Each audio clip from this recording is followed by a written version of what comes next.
পাশে থেকে তুমি যদি কষ্ট পাও সেটা কিন্তু আমার প্রাণে বাজে। কিচ্ছু জানো না তুমি, কিচ্ছু। সরি, তুমি কি অনুমান করতে পারো এই উইলে লেখা সম্পত্তি কত মূল্য হতে পারে? কত? 100 কোটি টাকার উপরে। বড় ভাইয়া বলেছেন যে আজ থেকে আমাকে এখানেই বসতে। ও তাই নাকি? জি, কাল রাতে আমাকে নিজের ঘরে ডেকে নিয়ে তাই বলেন বড় ভাইয়া।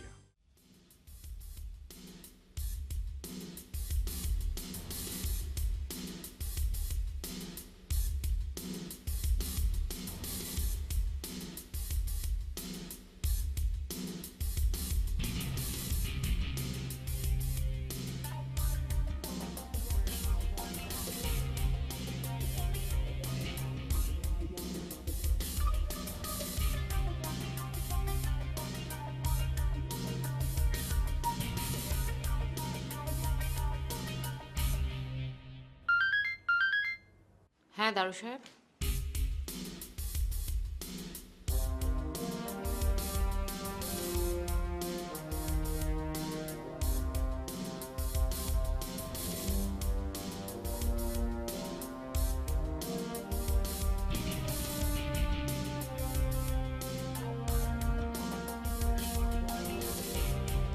ঠিক আছে।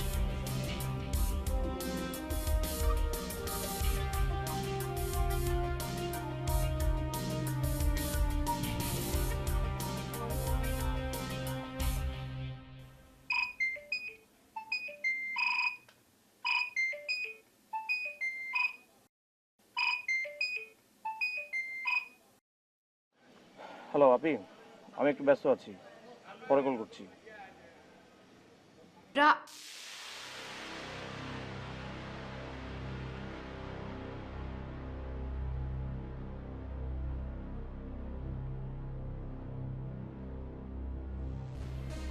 তাহলে ইরফানই হচ্ছে সেই লোক যার বুদ্ধিতে রাহাত এখন চলছে। কিন্তু আমি একটা জিনিস বুঝতে পারছি না আম্মা, যে রাহাত ইরফানের সাথে এও কি সম্ভব? সম্ভব বিশাখা, সম্ভব। কিছু মানুষ উল্টো দিক থেকে খেলতে ভালোবাসে, ইরফান এখন সেটাই করছে। কিন্তু আম্মা, সে খেলায় রাহাত কেমন করে যায় এত সব ঘটনার পর? লোভ মানুষকে আত্মপরিচয় পর্যন্ত ভুলিয়ে দেয়। রাহাত হয়তো লোভে পড়েছে, এমন কোন লোভ। কি হতে পারে আম্মা? কিসের লোভে রাহাত ইরফানের মতো একটা মানুষের সাথে? কিসের অভাব রাহাতের? অভাবী মানুষকে লোভের দিকে টেনে নিয়ে যায় না বিশাখা, লোভী মানুষকে অভাবী করে। যে করেই হোক রাহাতকে ফেরাতে হবে। কেমন করে আম্মা? আমার তো মনে হয় রাহাত অনেক দূরে চলে গেছে। আজ ও যেভাবে আমার ফোন কেটে দিল, আমি তো ভাবতেই পারছি না। কথা বলতে হবে, কথা বলতে হবে বড় বউয়ের সাথে। বড় বউয়ের সাথে? হ্যাঁ, বিষয়টা তো তাকে নিয়ে শুরু হয়েছিল। তাছাড়া এটাও জানতে হবে বিষয়টা সে জানে কি না, আর জানলেও কতটুকু। আম্মা, আম্মা, আম্মা, এসব কি হচ্ছে? ও আপনি, তুমিও এখানে আছো? যাক, ভালোই হলো। আপনি, বিষয়টা কি হলো? কোন বিষয়টা? কাল রাতে আমি নিজ কানে শুনলাম তুমি আর দুলাভাই 100 কোটি টাকার উইল নিয়ে কথা বলছো, আর তুমি কিনা টুটুলকে বলেছো আমি মিথ্যা কথা বলেছি। আমাকে কেন মিথ্যাবাদী বানানোর চেষ্টা হচ্ছে আপনি?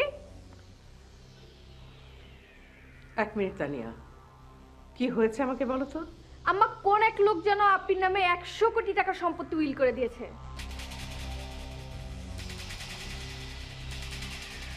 এ কথা তোমাকে কে বলেছে? আপনি আর দুলাভাই এ নিয়ে কথা বলছিল, আমি শুনেছি। আমি দুলাভাইয়ের হাতে দলিলও দেখেছি।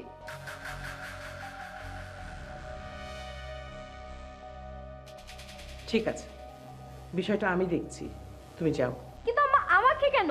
বললাম তো আমি দেখছি, যাও। বিষয়টা কি বিশাখা? সত্যি কি কোনো উইল তোমার কাছে এসেছে?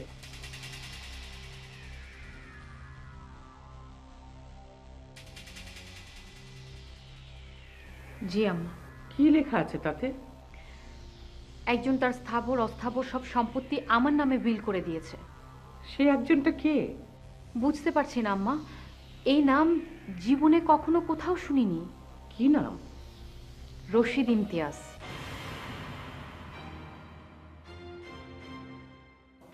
জীবনে যে নাম কোনোদিন শুনিনি, সে নামের একটা লোক আমার সাথে কেন এরকম কিছু একটা করবে আম্মা, আমি কিছুই বুঝতে পারছি না।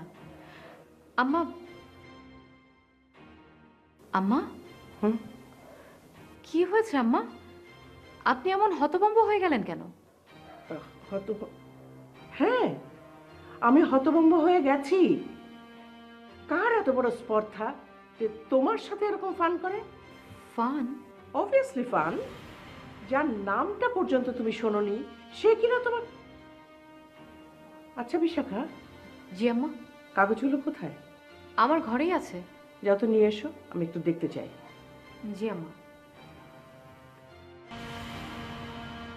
এসবের অর্থ কি? কি উদ্দেশ্যে হতে পারে বুঝতে পারছি না, একদম বুঝতে পারছি না। বিষয়টা একদম ভুলে যাও বিশাখা।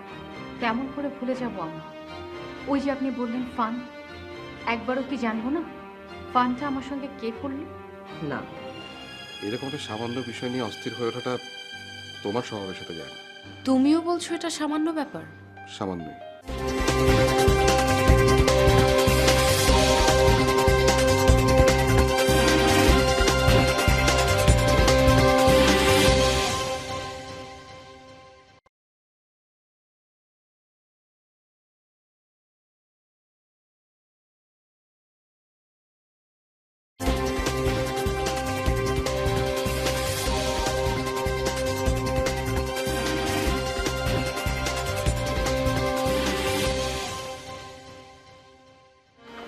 এই যে আম্মা।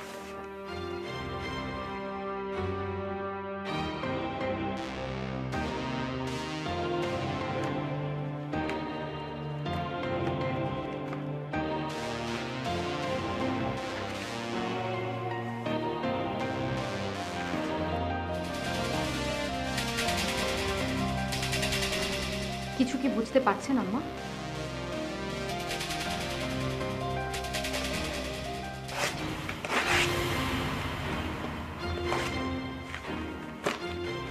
এটা এটা কি করলেন আম্মা?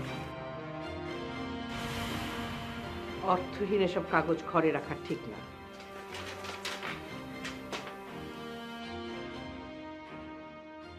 অর্থহীন? সত্যি কি এসব অর্থহীন আম্মা? অর্থহীন, সত্যি অর্থহীন। বিষয়টা একদম ভুলে যাও বিশাখা। কেমন করে ভুলে যাব আম্মা?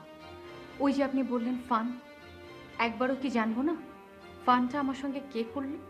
না, কারণ ফানটা যে করেছে সে এটাই চাইছে। বুঝলাম না আপনার এই কথাটা আম্মা। 100 কোটি টাকার সম্পত্তি। টাকার অঙ্কটা কিন্তু নেহাত কম না বিশাখা, যে কারো মাথা ঘুরিয়ে দেওয়ার জন্য যথেষ্ট।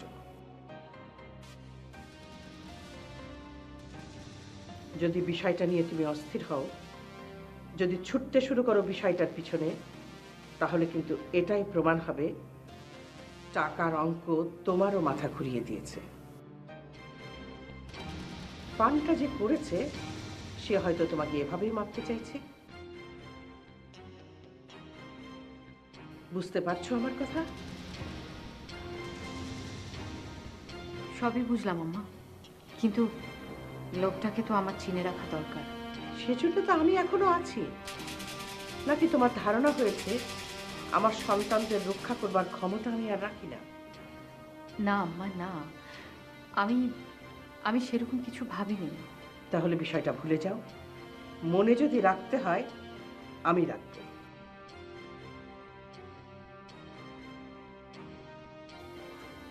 যাও, নিজের ঘরে যাও।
কি হলো? কি ভাবছো? না, ভাবছি না। আম্মা কি বললেন? আম্মা বললেন এটা একটা ফান, কেউ হয়তো আমাকে মাপতে চাইছে। সেটা হতে পারে, কিন্তু ফানটা কে করলো সেটা তো জানা দরকার। আম্মা বলেছেন উনি সেটা দেখবেন, আমাকে এই বিষয়টা ভুলে যেতে বলেছেন। তাহলে এত ভাবছো কেন তুমি? কই, ভাবছি না তো। আচ্ছা, ধরে নিলাম তুমি ভাবছো না, তাহলে বলো তো, তুমি যখন এই ঘরে এসে খাটের উপর বসলে তখন আমি কোথায় ছিলাম? কোথায় ছিলে? ঘরেই তো ছিলে। ঘরের কোন জায়গাটায় ছিলাম? সেটা আসলে আমি এরপরে বলবে তুমি কিছু ভাবছো না। আসলে হয়েছে কি, আম্মা আমাকে কথাগুলো যত সহজ করে বললেন, বিষয়টা আমার কাছে অতটা সহজ মনে হচ্ছে না। ফান করার জন্য, আমাকে মেপে দেখার জন্য কেউ এমন একটা কাজ করবে, এটা আমি ঠিক। তুমি কি কোনো কারণে ভয় পাচ্ছ? ভয়? ভয় কেন পাবো? তোমাকে দেখে সেরকমই মনে হচ্ছে। কাল রাতে তোমাকে কথাটা আমি বলেছি, এরকম একটা সামান্য বিষয় নিয়ে অস্থির হয়ে ওঠাটা তোমার স্বভাবের সাথে যায় না। তুমিও বলছো এটা সামান্য ব্যাপার? সামান্যই। আমি কেন যেন বিষয়টাকে সামান্য ভাবতে পারছি না। নাদিম, ওটা একটা সামান্য দলিল নয়, রেজিস্টার্ড করা দলিল। Good point. আচ্ছা, দলিলটা আমাকে দাও তো, আমি আবার একবার দেখতে চাই। ওটা তো আম্মা ছিঁড়ে ফেলেছেন। ছিঁড়ে ফেলেছেন? দলিলগুলো থাকা দরকার ছিল, তাহলে হয়তো। হয়তো কি নাদিম? না, একজন লয়ারের সাথে কথা বলে দলিলটা দেখানো যেত। আচ্ছা, তুমি একটু গিয়ে দেখো না ছেঁড়া অংশগুলো পাও কিনা। কিন্তু সেটা কি ঠিক হবে? কেন? না, আম্মা তো নিষেধ করলেন, বিষয়টা নিয়ে যেন আমি। বিষয়টা নিয়ে অবশ্যই তুমি ভাববে এবং এর শেষটা তুমি দেখবে। আমি বুঝতে পারি বিষয়টা ভেতরে ভেতরে তোমাকে অস্থির করে তুলছে। এর শেষ না জানা পর্যন্ত তুমি স্থির হতে পারবে না। বিশাখা, দেখো, বিষয়টা কিন্তু তোমাকে সলভ করতে হবে। আর আমি যদি আজ সক্ষম হতাম। প্লিজ এসব কথা বলো না। তুমি তো সব সময় আমার পাশেই থাকো। এই যে আমি এত বড় ব্যবসা প্রতিষ্ঠান চালাচ্ছি, কার শক্তিতে বলো? তুমি এই চার দেয়ালের ভেতরে বসে থাকো ঠিকই, কিন্তু আমি দাপিয়ে বেড়াই তোমার শক্তিতে। তুমি তুমি আমাকে বলে দিও, আমি এই বিষয়টার শেষ জানবো কি করে।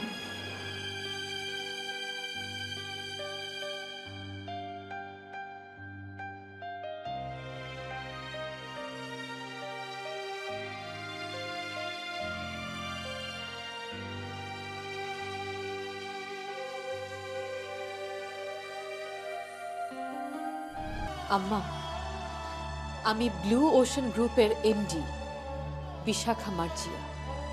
এটা যেমন সত্য, আবার একইভাবে আমি ব্লু ওশান গ্রুপের চেয়ারম্যান রেবা আফসানার মেয়ে, এটাও সত্য।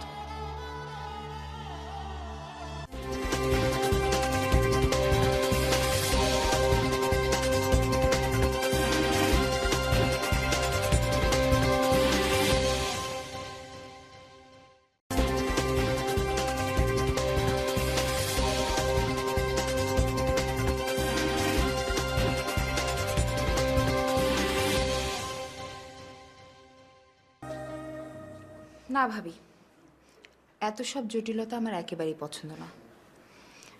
আর তাছাড়া যে বিষয়ের সাথে আমার কোনো সম্পর্ক নেই সেটা নিয়ে আমি একেবারেই মাথা ঘামাতে চাই না। এটা তোমার একদম ফালতু ধারণা। একসঙ্গে এক পরিবারে থাকতে গেলে চোখ বন্ধ করে রাখাটাই বোকামি। এতে করে তো নিজেরই ক্ষতি হয়। সেও ভালো, তবু আমি কোনো ফালতু ভাবনার সাথে নিজেকে জড়াতে চাই না।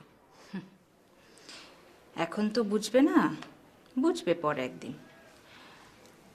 অবশ্য তুমি যে ফ্যামিলি থেকে এসেছো, ওই ফ্যামিলি থেকে এসে তো আর এত বড় পরিবার সম্পর্কে ধারণা নেওয়া তোমার কথা না, তাই না?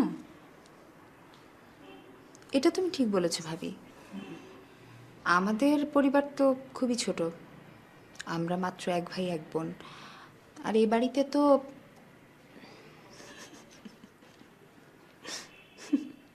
হাসছো কেন ভাবি? না, আমি না আসলে মাঝে মাঝে তোমাকে বুঝতে পারি না। তুমি কি আসলে বোকা, নাকি সহজ সরল, নাকি... কথাটা শেষ করো ভাবি। নাকি? আচ্ছা, তুমি কি আমাকে বোকা ভাবো জানদা? হঠাৎ এই কথা কেন বলছো ভাবি? আগে আমার প্রশ্নের জবাব দাও। কি হলো, কথা বলছো না যে? তুমি কি আমাকে বোকা ভাবো? তোমাকে বোকা ভাববো এত বড় বোকা তো আমি নই। খুব জটিল করে বললে কথাটা। তোমার প্রশ্নটাও তো খুবই জটিল। তুমি কি কথাটা সরাসরি আমাকে বলবে ভাবি? কোন কথাটা? এই তো, যে কথাটা বলার জন্য ঘরে ডেকে এনে ভূমিকা করছো। ভূমিকা করছি কারণ আমি বুঝে নিতে চাই আমি তোমাকে যে কথাটা বলবো আদৌ সেটা তুমি বুঝতে পারবে কিনা। কি বুঝলে? পারবো? সেটাই তো এখনো বুঝে উঠতে পারছি না, তাই তো কথাটা বলি বলি করেও বলতে পারছি না। ও, তাহলে কি আমি ঘরে চলে যাব?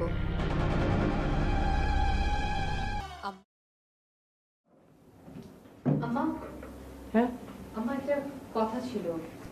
এসো, বসো, বলো। আম্মা, ওই দলিলের ছেঁড়া টুকরোগুলো কোথায় রেখেছেন?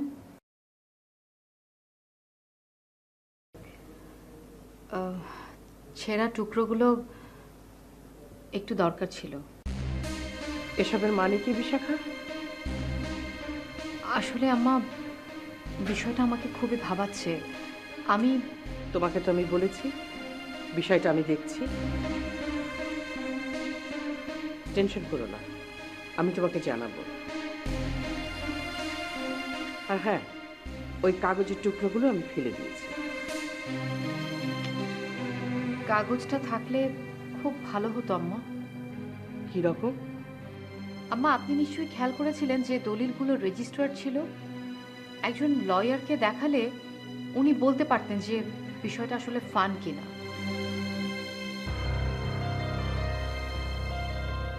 আম্মা, আপনি কি আমার কথায় বিরক্ত হচ্ছেন? না, বিরক্ত হচ্ছি না, ভাবছি হঠাৎ করে তুমি এত বদলে গেলে কেন? বদলে গেছি? হ্যাঁ, তুমি এখন যেভাবে কথা বলছো তাতে তোমাকে আমার অচেনা লাগছে। তুমি কি বুঝতে পারছো? তোমার কথার মধ্যে কোনো প্রাণ নেই, কেমন একটা। আসলে আম্মা, বিষয়টা আমাকে এতটাই ভাবাচ্ছে। তাই বলে তুমি এমন কিছু করতে পারো না যা তোমার স্বভাব বিরুদ্ধ। তোমার এখনকার কথা শুনে, অবস্থা দেখে আমার কি মনে হচ্ছে জানো? আমার মনে হচ্ছে আমার সামনে যে বসে আছে সে ব্লু ওশান গ্রুপের এমডি বিশাখা মার্জিয়া নয়। এই যেন ট্রেডিশনাল এক গৃহবধূ যার সামনে শুধুই। আচ্ছা, তুমি আমাকে একটা কথা বলো তো। কি কথা আম্মা? 100 কোটি টাকার সম্পত্তি তোমার ভেতরে কি? আপনি এসব কি বলছেন আম্মা? তোমার অবস্থা আমাকে সেটাই ভাবতে বাধ্য করছে। আমি এখনো বিশ্বাস করতে চাই আমার সন্তানের মনে এখনো অন্যরকম ভাবনা বাসা বাঁধেনি।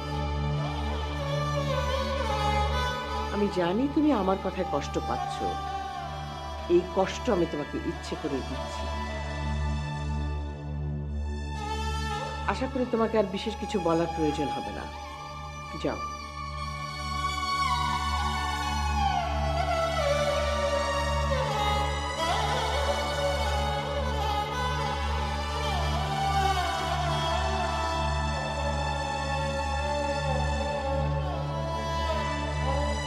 আম্মা, আমি ব্লু ওশান গ্রুপের এমডি এটা যেমন সত্য, আবার এটাও তেমন সত্য যে আমি ব্লু ওশান গ্রুপের চেয়ারম্যান রেবা আফসানার মেয়ে।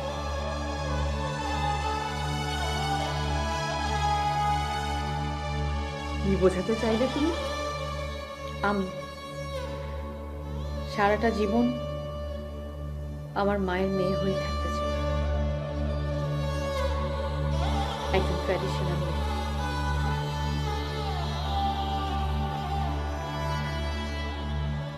সব সত্যই আমি জানি, মায়ের সত্য, মেয়ের সত্য, কিন্তু তোমরা অনেক সত্যই তোমাদের কাছে অচেনা, অজানা। আর আমি চাই না তোমরা কেউ কখনো সেই সব সত্যের মুখোমুখি হও।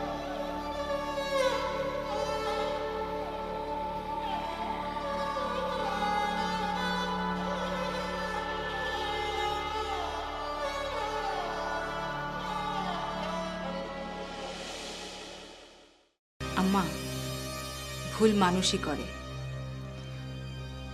আবার ক্ষমাও মানুষ করে। বড় মহৎ কথা তুমি বললে বড় বৌমা। এবারের বড় ছেলে হয়ে এসব করো, তাহলে তোমার ছোটরা কি করবে? একবার যদি তুমি ব্লু ওশান গ্রুপের এমডি হতে পারো,